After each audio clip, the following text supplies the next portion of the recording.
आदाब नाज़रीन, खबरनामे में आपका इस्तकबाल है। मैं हूं साइमा। सबसे पहले नजर हेडलाइंस पर।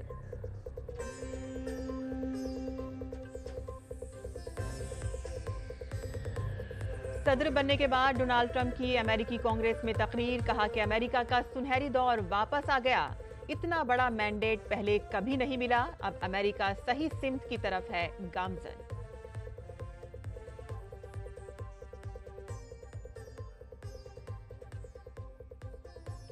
वजीर खारजा डॉक्टर एस जयशंकर ने बरतानवी वजीर आजम केयर स्टारमर से की मुलाकात। दो तरफा ताल्लुकात, इक़्तिसादी ताउन बढ़ाने पर हुई बातचीत।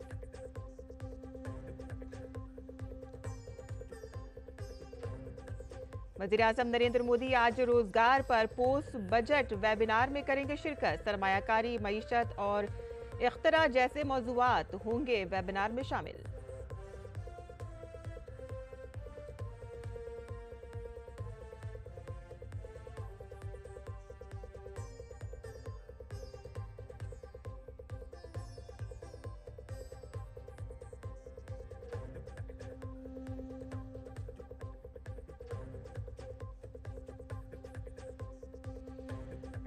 और किसान रहनुमाओं की हिरासत और पंजाब हुकूमत से मुज़ाकरात की नाकामी के बाद किसान आज चंडीगढ़ का करेंगे मार्च। कई एंट्री पोस्टें सील। ऑपोजिशन का भगवंत मान को वजीर आला के ओहदे से हटाने का मुतालबा।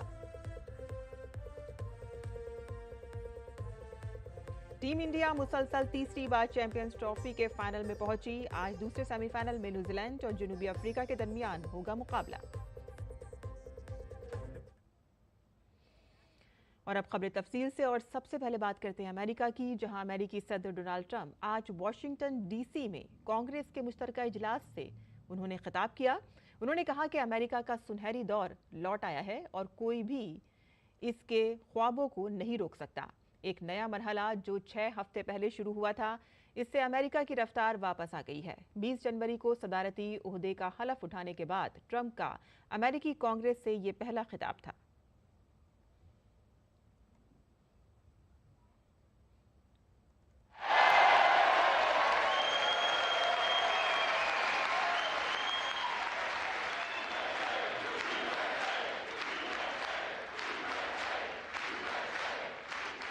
6 weeks ago, I stood beneath the dome of this Capitol and proclaimed the dawn of the golden age of America.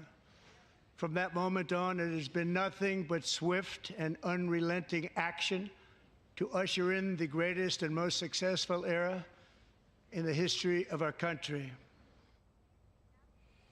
वजीर खारजा डॉक्टर एस जयशंकर ने बरतानिया के दौरे के दौरान बरतानवी वजीर आजम केयर स्टारमर से मुलाकात की।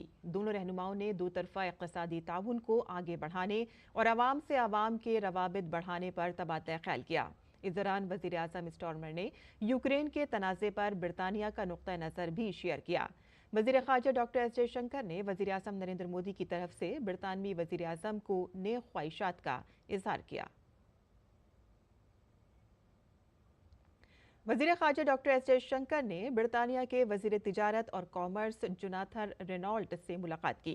दोनों रहनुमाओं ने FTA मुज़ाकरात की पेशरफ्त पर तबादला ख्याल किया। भारत और बरतानिया ने गुज़िश्ता माह बरतानवी वजीर के दौरा दिल्ली के दौरान बाज़ाब्ता तौर पर बातचीत का दोबारा आगाज किया था, जिसका मकसद 41 बिलियन पाउंड सालाना दो तरफा तिजारती शराकतदारी को बढ़ाना था। वजीर खारजा डॉक्टर एस जयशंकर ने बरतानवी दाखिला सेक्रेटरी यूविट कूपर से मुलाकात की। दोनों रहनुमाओं के दरमियान मुलाकात में दोनों ममालिक के दरमियान आवाम के दरमियान ताल्लुकात को बढ़ाने और स्मगलिंग और इंतहा पसंदी से निमटने के लिए भारत बरतानिया की मुश्तरका कोशिशों पर तबादला ख्याल किया गया। वजीर खारजा डॉक्टर एस जयशंकर ने बरतानिया के खारजा सेक्रेटरी डेविड लैमी के साथ भारत के शेवनेगे स्कॉलर से मुलाकात की। वजीर खारजा डॉक्टर एस जयशंकर ने कहा कि ये आलमी सलाहियतों के तबादले और आवाम से लोगों के तबादले का वाज़ेह इजहार है। ये यकीनी तौर पर भारत और बरतानिया ताल्लुकात को आगे बढ़ाने के लिए काम कर रहे हैं। वज़ीर-ए-आज़म नरेंद्र मोदी आज तकरीबन 1:30 बजे वीडियो कॉन्फ्रेंसिंग के जरिए रोजगार से मुतालिक पोस्ट बजट वेबिनार में हिस्सा लेंगे। वेबिनार के अहम मौज़ूआत में लोगों में सरमायाकारी, मईशत और इख्तरा शामिल है। पीएम मोदी प्रोग्राम में मौजूद लोगों से खिताब भी करेंगे। ये वेबिनार हुकूमत, सनत, तालीमी इदारों और शहरियों के दरमियान ताउन को फ़रोग़ देगा और तब्दीली लाने वाले बजट के ऐलानात को मौसर नताइज में तब्दील करने में मदद के लिए बातचीत को तहरीक देगा। मरकजी वजीर ज़राअत शिवराज सिंह चौहान ने राजस्थान के जोधपुर में मुनक़िद किसान मेला प्रोग्राम में शिरकत की। इस मौके पर मीडिया से गुफ्तगू करते हुए उन्होंने वन नेशन वन इलेक्शन की ज़रूरत पर जोर दिया। शिवराज सिंह चौहान ने कहा कि यहाँ हर 6 माह बाद कोई न कोई इलेक्शन होता है, जिसकी वजह से तरक्याती काम रुक जाते हैं और मुल्क के करोड़ों रुपए ज़ाया हो जाते हैं और इसीलिए वन नेशन वन इलेक्शन वक्त की अहम ज़रूरत है। इस देश में लगातार 5 साल 12 महीने 365 दिन हर राजनीतिक दल चुनाव की तैयारी करता रहता है और हर 6 महीने में कोई ना कोई चुनाव विधानसभा के हो जाते हैं। देश का नुकसान होता है, इसलिए अब समय आ गया कि इस पर विचार करके फैसला हो कि संविधान में संशोधन करके लोकसभा और विधानसभा के चुनाव 5 साल में एक बार एक साथ होने चाहिए। किसानों ने, वैज्ञानिकों ने, आमजन ने, स्टूडेंट्स ने यहाँ संकल्प लिया है कि वो इसके लिए जन जागरण करेंगे। देश के लिए जरूरत है एक साथ चुनाव। गुज़िश्ता रोज़ कई किसान रहनुमाओं को हिरासत में लिए जाने के बाद पंजाब हुकूमत और संयुक्त किसान मोर्चा आपस में अब आमने सामने आ गए हैं। पंजाब हुकूमत के इस इक़दाम के बाद किसान रहनुमाओं ने आज चंडीगढ़ में एहतजाज का ऐलान किया है। किसानों की चंडीगढ़ की तरफ मार्च की तैयारियों के पेश नज़र इंतज़ामिया ने कई दाखिली रास्तों को सील कर दिया है। वज़ीर आला भगवंत मान ने एहतजाज करने वाले किसान तंजीमों की मजम्मत करते हुए कहा है कि उन्होंने पंजाब को धरनों की रियासत में तब्दील कर दिया है और इससे रियासत का बहुत ज़्यादा नुकसान हुआ है। उन्होंने किसान तंजीमों से साफ कह दिया है कि उन्हें ये गलत फहमी नहीं होनी चाहिए कि वो कार्रवाई नहीं कर सकते हैं। पंजाब हुकूमत की इस कार्रवाई के बाद असेंबली में अपोजिशन लीडर प्रताप सिंह बाजवा ने आम आदमी पार्टी पर पंजाब को आमिराना रियासत में तब्दील करने का इल्ज़ाम लगाया। भारतीय किसान यूनियन के जनरल सेक्रेटरी हरिंदर सिंह लाखोवाल ने कहा है कि हुकूमत ऐसे इक़दामात से किसानों को आवाज़ को नहीं दबा सकती। दरअसल किसान चाहते हैं कि ज़राई मार्केटिंग पर कौमी पॉलिसी फ्रेमवर्क के मरकज़ के मुसव्वदे को वापस लिया जाए। नीज स्वामीनाथन कमीशन की रिपोर्ट के मुताबिक MSP पर कानूनी जमानत मिलनी चाहिए। किसान लीडरों का मुतालबा है कि रियासत की ज़राई पॉलिसी को लागू किया जाए और रियासती हुकूमत MSP पर 6 फसलों की खरीदारी करे। मगरबी बंगाल में OBC सर्वे में धांधली को लेकर ममता बनर्जी और उनकी हुकूमत एक बार फिर से बीजेपी के निशाने पर आ गई है। अमित मालविया ने एक्स पर शेयर की गई एक पोस्ट में कहा गया है कि मगरबी बंगाल हुकूमत की तरफ से OBC के अंदर ज़ैली ज़ात की बुनियाद पर जो सर्वे किया जा रहा है, इसमें बड़ी बेकायदगियाँ पाई जाती हैं। ज़ात पर मबनी इस सर्वे में रियासत की 113 ज़ैली ज़ातों का अहाता किया गया है, लेकिन मरकज़ी हुकूमत के OBC ज़ुमरे के तहत दर्जे फहरिस्तों को शामिल नहीं किया गया है। और इसके साथ ही ममता हुकूमत की तरफ से फहरिस्त में जिन लोगों की दर्जेबंदी की गई है, उनमें 88% 4.9 मुस्लिम कम्युनिटी से ताल्लुक़ रखते हैं। कोलकाता हाई कोर्ट ने ममता हुकूमत के इस फैसले को गैर आइनी करार दिया है और इस वक्त ये केस सुप्रीम कोर्ट में ज़ेरे समाअत है। सुप्रीम कोर्ट ने ज़बानी तौर पर यह भी कहा है कि मजहब की बुनियाद पर रिजर्वेशन नहीं दिया जा सकता। ताहम तृणमूल कांग्रेस खुशामद की सियासत और रोहिंग्या वोट हासिल करने के लिए इस मामले में मुसलसल मदाखलत कर रही है। दिल्ली के स्कूलों में माशी तौर पर कमज़ोर तबकात के बच्चों के दाखिले के लिए आज कुर्रा अंदाजी की जाएगी और इस बारे में मालूमात देते हुए दिल्ली के वज़ीर तालीम आशीष सूद ने कहा है कि 19 फरवरी तक दरख्वास्तें तलब की गई थीं, जिनमें कुल 2,50,000 दरख्वास्तें मौसूल हुई हैं और अब इनमें से 38,000 दरख्वास्त दहंदगान का इंतखाब अवामी कुर्रानंदाजी के जरिए किया जाएगा। वज़ीर तालीम ने यह भी कहा है कि इस बात का ख्याल रखा जाएगा कि दाखिला लेने के बाद इन दरख्वास्त दहंदगान को किसी किस्म की परेशानी का सामना न करना पड़े। EWS कैटेगरी में एडमिशन किए जाते हैं इस साल का भी वो एडमिशन का प्रोसेस शुरू हो रहा है। इस बार इस प्रोसेस को और ट्रांसपेरेंट बनाने का काम हम सब ने किया है। इस बार ये प्रोसेस 3 फरवरी से शुरू हुआ था। 19 फरवरी को इसका लास्ट एप्लीकेशन ले ली गई थी। 2.5 लाख एप्लीकेशन आई है, जिसमें 38,000 EWS कैटेगरी के बच्चों को दाखिला मिलने के लिए कल ड्रॉ ऑफ लॉट किया जाएगा, जो डायरेक्टरेट ऑफ एजुकेशन के हॉल में 2:30 बजे किया जाएगा। दिल्ली पुलिस ने दारुल हुकूमत की सिक्योरिटी के लिए नई हिकमत अमली पर काम शुरू कर दिया है और इसके तहत कल रात देर गए तक राजधानी दिल्ली में पुलिस गश्त की गई। रात 9 बजे से 2 बजे तक पुलिस के तमाम आला अफसरान गश्त पर मौजूद थे। तमाम चौराहों पर गाड़ियों की चेकिंग की गई। खुसूसी पिक्ट्स भी बनाए गए थे। काबिल जिक्र है कि नई दिल्ली जिले में 500 से 600 पुलिस एहलकार तैनात थे। दिल्ली पुलिस का कहना है कि उनका मकसद लोगों में एतमाद की बहाली और मुजरिमों पर नजर रखना है।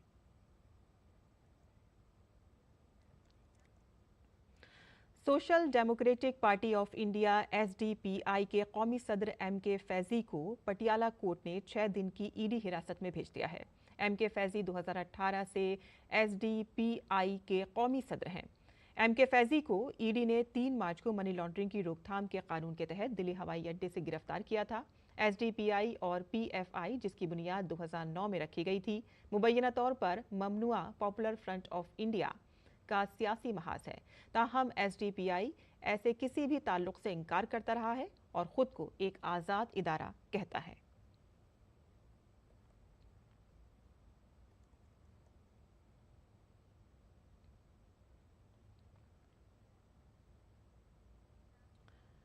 मरकजी वजीर चिराग पासवान ने आज उज्जैन के महाकालेश्वर ज्योतिर्लिंग मंदिर में भस्म आरती में शिरकत की। इस मौके पर चिराग पासवान ने कहा कि बाबा के आशीर्वाद की वजह से आज मैं यहां तक पहुंच सका हूं।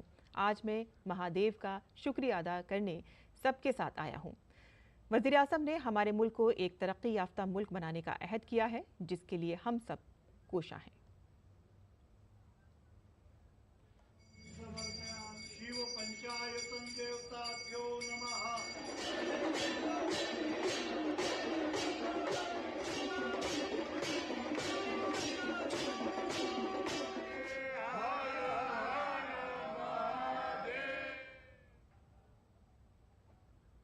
श्री महाकाल ने इन्होंने इतना कुछ दिया है एक ऐसे समय पर जब शायद मुझसे सब कुछ छिन गया था।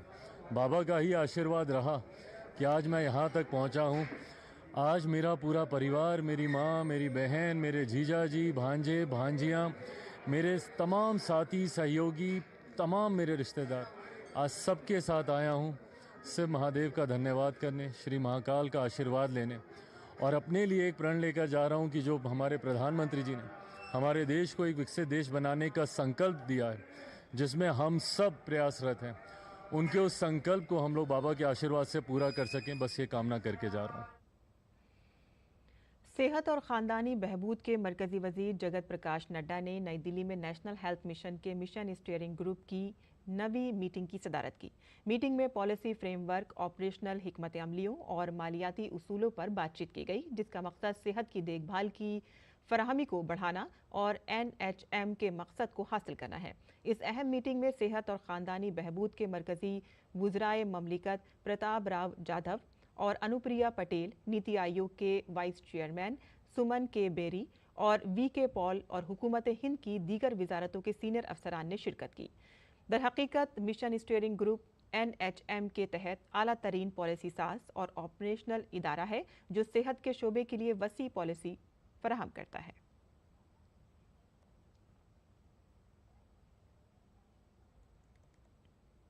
देश में लगातार बढ़ता जा रहा है और हर उम्र में बढ़ता जा रहा है, बच्चों से लेके बड़ों तक, निम्न वर्ग से लेके उच्च वर्ग तक, सब में मोटापा बढ़ता जा रहा है और ये अपने आप में एक बीमारी है और ये बहुत सारी बीमारियों को जन्म देती है। मोटापा और ओबेसिटी जिसे हम कहते हैं, वो एक बढ़ती बीमारी हो गई है, ना केवल दुनिया में बट स्पेशली भारतवर्ष में इसके बहुत सारे नंबर्स बढ़ रहे हैं। आप देखेंगे तो आजकल सैकड़ों लोग इस बीमारी से ग्रस्त हैं। सही टाइम पे रोकथाम या इलाज नहीं करा गया तो ये आगे जाके आपकी लाइफ एक्सपेक्टेंसी कम से कम 10 साल कम हो जाती है। इंडिया जब हेल्दी होगा तभी इंडिया आगे बढ़ेगा, और इंडिया का हर एक जो इंसान है वो हेल्दी हो, वो अच्छी डाइट ले, वो एक्सरसाइज करे, वो एक अच्छा वेट मेंटेन करे। ये बहुत ज़रूरी है, क्योंकि हमें फ्यूचर में ऐसी कोशिश करनी चाहिए कि इंडिया अच्छी चीज़ों के लिए कैपिटल माना जाए, ना कि ओबेसिटी के लिए। प्रधानमंत्री जो ये इनिशिएटिव ले रहे हैं उसके माध्यम से लोग और हॉस्पिटल आएंगे, ओबेसिटी के ट्रीटमेंट लेंगे, और ट्रीटमेंट लेते लेते जब उनका वेट कम होगा तब प्लास्टिक सर्जन का ज़्यादा रोल आता है। वाज़ेह रहे कि 4 मार्च को मोटापे का आलमी दिन मनाया जाता है और इसका मकसद लोगों में बेदारी पैदा करना है, और उसी हवाले से लोगों में बेदारी पैदा की जा रही है और लोगों का क्या ख्याल है उसी पर ये तमाम लोग अपनी अपनी राय रख रहे थे। बता दें कि आपको मोटापा न सिर्फ ज़्यादा खाने की वजह से बढ़ता है, बल्कि हमारी कुछ गैर सेहत बख्श आदतों की वजह से भी मोटापा बढ़ जाता है। और इसीलिए अगर आप फिट और सेहतमंद रहना चाहते हैं तो इसको अपनी रोज़मर्रा की ज़िंदगी की कुछ आदतों को बेहतर बनाना ज़रूरी है। और आगे बढ़ते हैं, जहां हर साल 7 मार्च को जन औषधि दिवस के तौर पर मनाया जाता है, जिसका मकसद हिंदुस्तानी जन औषधि प्रोजेक्ट और आम अद्वियात को फ़रोग़ देना है। इस साल भी मुल्क भर में 1 से 7 मार्च तक 7वां जन औषधि दिवस हफ्ता मनाया जा रहा है। इस पूरे हफ्ते के दौरान आम लोगों को जन औषधि मराकज़ पर दस्तयाब सस्ती और मयारी अद्वियात से होने वाले फ़वाइद और बचत के बारे में आगाह किया जा रहा है। नीति आयोग के रुकन डॉक्टर वी.के. पॉल ने कहा है कि इस वक्त मुल्क भर में 15,000 से ज़्यादा जन औषधि मराकज़ खोले गए हैं, जो मुल्क के तमाम अज़ला का अहाता करते हैं। और इस स्कीम के तहत हुकूमत ने 31 मार्च 2027 तक मुल्क भर में 25,000 जन औषधि केंद्र खोलने का हदफ रखा है। हम इन दिनों में जन औषधि कार्यक्रम जो है, प्रधानमंत्री बीजेपी कार्यक्रम जो है, उसको एक कैंपेन के रूप में आगे जागरूकता बढ़ाने के लिए काम कर रहे हैं। मुझे बहुत खुशी है बताते हुए कि जन औषधि केंद्रों में 2050 के लगभग दवाइयों का प्रावधान है, और लगभग 300 जो सर्जिकल आइटम्स हैं और हेल्थ आइटम्स हैं उनको वहाँ पे मिलता है। 15,000 के लगभग ये जन औषधि केंद्र आज देश में बन गए हैं। 2027 तक इनकी संख्या 25,000 कर दी जाएगी, क्योंकि इतनी एक नोबल मिशन है ये, और इतना इम्पॉर्टेंट ये कॉज सर्व करते हैं ये वाला नेटवर्क हमारा इस स्कीम के अंतर्गत, कि जितना भी लोगों तक जाके सस्ती लेकिन इफ़ेक्टिव एफिकेशियस दवाइयाँ मिल पाएँ। और हिमाचल प्रदेश के मनाली में मुसलसल बर्फबारी की वजह से मामूलाते ज़िंदगी दरहम बरहम होकर रह गई है। न सिर्फ मकामी बाशिंदे बल्कि बर्फबारी से लुत्फ़ अंदोज़ होने के लिए मनाली आने वाले सयाह भी बर्फबारी के दरमियान पानी की किल्लत और बिजली की कमी से परेशान हैं, क्योंकि बिजली के 2,263 ट्रांसफार्मर्स ने काम करना छोड़ दिया है। अंधेरे ने हज़ारों घरों को अपनी लपेट में ले लिया है। की वजह से जो तारें थी वो सारी टूट चुकी हैं सारी ना, तो उस वजह से जो है वो तो अभी लाइट जो है वो नहीं आ पा रही है। 6 दिन हो गए थे यहाँ पे लाइट नहीं है, लोगों का बुरा हाल है, ट्रांसपोर्ट की बड़ी दिक्कत आ रही है यहाँ पर लोगों को, और देख सकते हैं आपको कितनी दिक्कत परेशानी आ रही है लोगों को। होटल बंद है यहाँ पे 6 दिन हो गए, कोई सुनवाई नहीं है किसी चीज की, कोई आता नहीं है, देखने के लिए नहीं आए। आज देख रहे हैं हम कि 5-6 दिन बाद कोई लगे हैं पीछे। बहुत मुश्किल है, ना पानी है ना बिजली है, कैसे सर्वाइव करेंगे गेस्टों को। बिजली तो है ही नहीं 4 दिन से। लोग हमारे पास यहाँ पूछ के थक गए हैं, जी आपके पास सोलर है लगा दो चार्जिंग। इतने लोग गांव वाले भी परेशान हैं, हम भी परेशान हैं, गेस्ट को भी कुछ नहीं मिल पा रहा है। अब क्या देंगे, हमारा तो नुकसान बराबर चला हुआ है सर यहाँ। अब यहाँ होटल में कम से कम 5-6 दिन हो गया, ना बिजली है ना पानी है होटल में। इसकी वजह से अब गेस्ट को भी दिक्कत हो रहा है और हमें भी खुद स्टाफ को भी दिक्कत हो रहा है। यहाँ पे हमें बिजली की और बाकी इतनी दिक्कतें हो रही है ना, मतलब आश्चर्य होता है यहाँ के लोग कैसे रह लेते हैं। और दिल्ली का भारत मंडपम दुनिया भर से खाने और मेहमान नवाजी के शोबे से ताल्लुक़ रखने वाले शायकीन का इस्तकबाल करने के लिए तैयार हो गया है।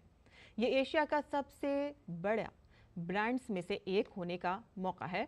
आहार 2025 मुल्की फूड इंडस्ट्री की ताकत मुस्तकिल तौर पर आलमी सतह पर अपनी जगह बना रही है। पेश है हमारी ये खास रिपोर्ट।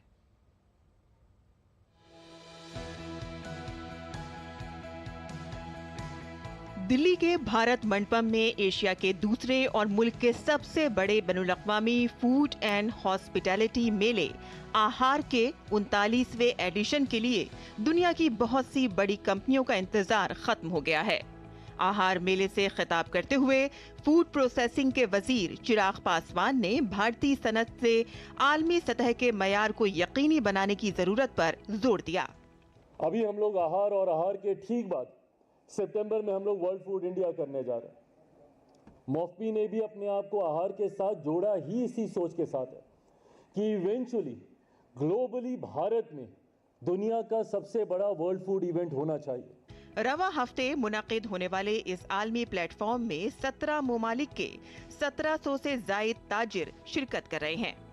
प्रोसेस्ड फूड से लेकर खाने के लिए तैयार मकामी मसालों की खुशबू से लेकर बैनुल-अक़वामी बेकिंग ब्रांड्स तक हर चीज एक ही छत के नीचे अपनी मसनूआत और खिदमात की नुमाइश कर रही है। ये शिरकत करने वाले कारोबारियों के लिए आलमी सतह पर जाने का एक मौका है। जितने फूड प्रोसेसिंग इंडस्ट्री है, इंग्रेडिएंट्स है एंड B2B बिजनेस है, सारे लोग यहाँ पे आते हैं, इकट्ठा होते हैं, कस्टमर्स आते हैं टू सी द इनोवेशंस।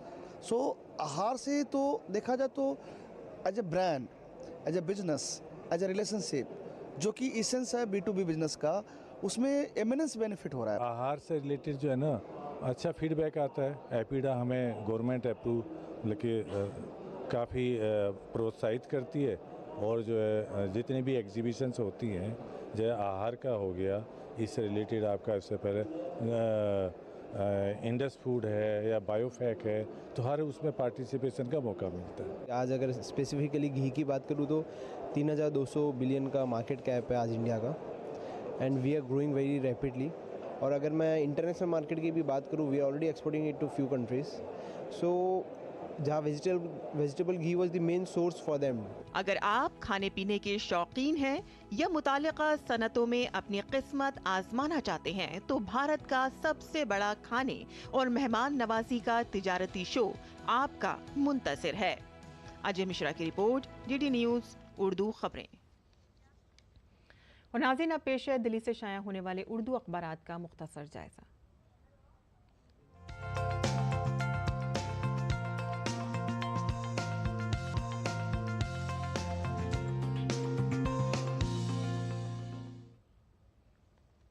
तो दिल्ली से शाया होने वाले अखबारात की कुछ अहम सुर्खियां इस तरह से हैं। व्हाइट हाउस में सदर डोनाल्ड ट्रंप और यूक्रेनी सदर ज़ेलेंस्की के दरमियान होने वाली बहस के 3 रोज़ बाद ही अमेरिका ने यूक्रेन की फ़ौजी इमदाद को रोकने का ऐलान किया है। ट्रंप का कहना है कि हमारी तवज्जो अमन पर है और हमारे शराकतदारों को भी इस मकसद के लिए पुरअज़्म होने की ज़रूरत है। आगे बढ़ते हैं। दूसरी सुर्खी आपको बता दें कि ब्रिटानिया से है, जहां ब्रिटानिया में तारीख रकम हो गई है। शाही किला विंडसर कैसल की 1000 साल की तारीख में अब पहली बार ऐसा हुआ है कि मुसलमानों के लिए इफ्तार का एहतमाम किया गया है। दूसरी खबर भी जान लेते हैं। यहाँ पर अप्रैल से 10 और 15 साल पुरानी गाड़ियों को डीजल और पेट्रोल ना देने की तैयारियां आखिरी मरहले में पहुंच गई हैं और इसके लिए पेट्रोल पंप्स पर अब हाई टेक आलात नस्ब किए जा रहे हैं और यहाँ पर AI कैमरे लगाए जा रहे हैं जो इनकी निशानदेही करेंगे और जब ये गाड़ियाँ हो जाएंगी तो वहाँ पर एक अलार्म बजेगा जो बता देगा कि ये गाड़ियाँ जो हैं वो 10 और 15 साल पुरानी हैं और उनको डीजल और पेट्रोल नहीं दिया जाएगा। आगे बढ़ते हैं। 6 मार्च के बाद दर्जे हरारत में इजाफे का इम्कान है। देखा जा रहा है कि इस वक्त मौसम जो है तरह तरह के तब्दील हो रहा है और आज और कल 20 से 30 किलोमीटर फी घंटे की रफ्तार से तेज़ हवाएं चलने का इम्कान जाहिर किया गया था, लेकिन 6 मार्च के बाद दर्जे हरारत में इजाफा होने का इम्कान है। वहीं आपको बता दें कि भारत मंडपम में 4 से 8 मार्च तक मुनक़िद हो रहा है आहार मेला। चिराग पासवान के हाथों इसका इफ्तिताह किया गया और उन्होंने इस मौके पर कहा है कि हिंदुस्तानी खाना दुनिया के हर डाइनिंग हॉल में मौजूद रहे। तो ये थी अखबारात की सुर्खियाँ जो हमने आपके लिए चुनी थी। और आगे बढ़ते हैं और खेल की खबरें भी जान लेते हैं, जहां team India champions trophy cricket tournament के फाइनल में पहुंच गई है। दुबई में खेले गए पहले सेमीफाइनल में हिंदुस्तानी टीम ने ऑस्ट्रेलिया को 4 विकेट से शिकस्त देकर फाइनल में जगह बना ली है। ऑस्ट्रेलिया ने भारत को जीत के लिए 65 रन का हदफ दिया, जिसके जवाब में भारत ने 48 ओवर और 1 गेंद पर 6 विकेट के नुकसान पर 267 रन बनाकर मैच जीत लिया। विराट कोहली ने सबसे ज्यादा 84 रन बनाए और उन्हें मैच का बेहतरीन खिलाड़ी मुंतखब किया गया। श्रेयस अय्यर ने 45 और केएल राहुल ने 42 रन बनाए। भारत की जानिब से मोहम्मद शमी ने 3 जबकि वरुण चक्रवर्ती और रविंद्र जडेजा ने 2-2 विकेटें हासिल की। अक्षर पटेल और हार्दिक पांड्या ने 1-1 विकेट हासिल की। काबिल जिक्र है कि आज दूसरे सेमीफाइनल में न्यूजीलैंड का मुकाबला लाहौर में जनूबी अफ्रीका से होगा और जीतने वाली टीम का इतवार को फाइनल में भारत से मुकाबला होगा। और अब पेश है मुल्क भर के मौसम का मिजाज।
और इसी के साथ ही हमारा खबरनामा यहीं ख़त्म होता है। हमारी पूरी टीम को इजाज़त दें। आदाब।